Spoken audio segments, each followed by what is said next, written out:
તાજેતરમાં વડોદરાના આયુર્વેદિક 4 રસ્તા પાસે આવેલી આઈસ્ક્રીમની દુકાને યુવાનો વચ્ચે મગજમારી થઈ હતી। આરોપીએ ફરિયાદી તથા તેના સગાને ગંદા અપશબ્દો બોલ્યા હતા।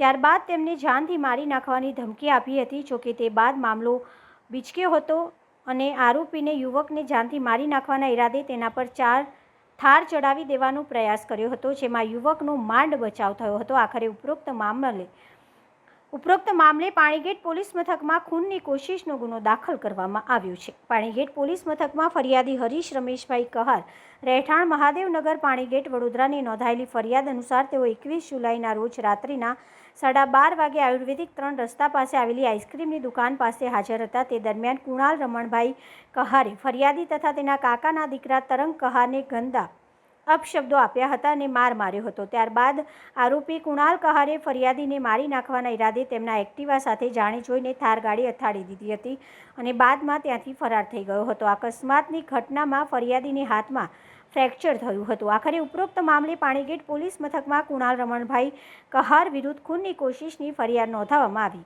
આ હાલમાં ઘટનાના વિડીયો સામે આવ્યા છે, જેમાં એક્ટિવાની પરિસ્થિતિ જોઈને ભાગ્યે જ કોઈ બચ્યું હશે તેવો અંદાજો લાગી રહ્યો છે। ફરિયાદ નોંધાયા બાદ પોલીસે સમગ્ર મામલે આરોપીને ઝડપી પાડવાના દિશામાં ચક્રો ગતિમાન કર્યા છે।